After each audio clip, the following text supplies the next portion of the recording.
Então, o nosso foco hoje é aquela troca de comando bem turbulenta que sacudiu o Flamengo agora no início de março de 2026. Isso mesmo.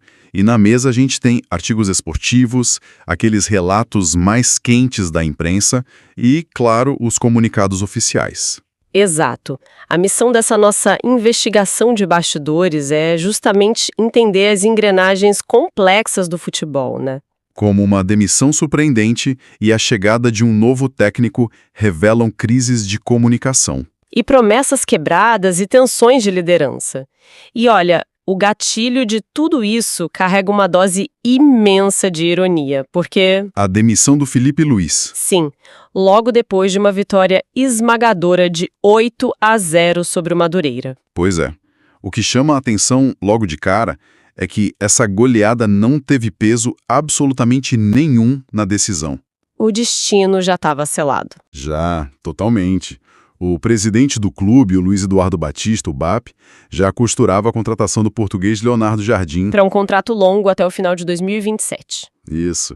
E esse movimento foi, na verdade, uma resposta às frustrações acumuladas no início do ano. Tipo vice-campeonato na Recopa Sul-Americana. Exatamente. A decisão de mudar a rota já estava tomada lá nas salas da diretoria. Independentemente daquele placar elástico no campo. Mas a chegada do Jardim ao Rio parece até cena de comédia. Sim, ele tentou ser discreto e simplesmente saiu por uma porta alternativa no aeroporto para driblar a torcida. Deixando a galera toda esperando lá no saguão principal. Inclusive aquelas figuras folclóricas, sabe? O sósia do Jorge Jesus. Ele mesmo. E o Chapolin rubro-negro também. Que tava lá com uma placa de boas-vindas e tudo. Frustrado com o drible do novo técnico, ele resumiu a ópera para a imprensa dizendo, abre aspas, começamos mal. É uma entrada literal pelos fundos. E a forma como o Jardim chega espelha um trauma recente para outra torcida brasileira. A do Cruzeiro. Isso, a situação lembra demais aquele caso do Paulo Pesolano. Porque o próprio Leonardo Jardim deixou o Cruzeiro em dezembro de 2025. Certo. Certo. E a justificativa na época foi um severo desgaste mental e físico.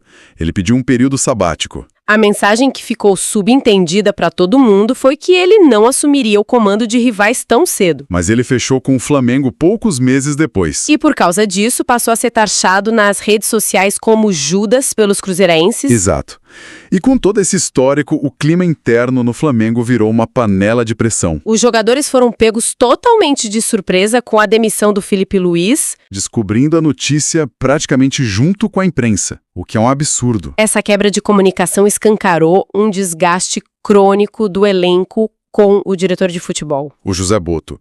Os relatos indicam que o Botto tem pouquíssimo contato diário e direto com os atletas no centro de treinamento. O choque no vestiário foi tão forte que acabou resultando na demissão voluntária do auxiliar Rodrigo Caio. E para conseguir gerenciar esse caldeirão fervente todo, o Jardim fez exigências. Ele trouxe a própria tropa de confiança, né? 4 profissionais, incluindo os auxiliares Antônio Vieira e José Barros. Criando basicamente um escudo protetor ao redor dele. E mesmo com o vestiário em chamas, a diretoria parecia focar um horizonte bem distante. Prova disso foi anunciar, bem no meio desse furacão, a contratação oficial do jovem goleiro Endrio. De 24 anos. Isso que vem do Gil Vicente de Portugal. E chega com um contrato longo, garantido até dezembro de 2029. É um contraste gritante, não é?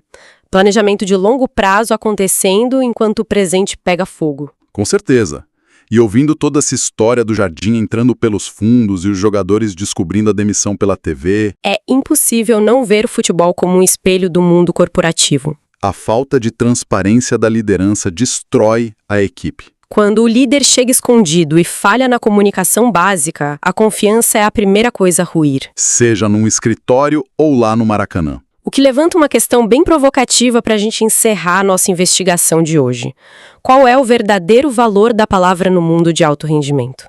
Se profissionais de ponta frequentemente usam justificativas como períodos sabáticos e desgaste pessoal como desculpas aceitáveis para romper acordos e pular para a próxima oportunidade financeira, será que os contratos milionários de hoje em dia viraram apenas um pedaço de papel que qualquer um rasga quando convém? Fica aí a reflexão para quem acompanha o nosso conteúdo. Ficamos por aqui com mais essa análise profunda dos bastidores. Até a próxima!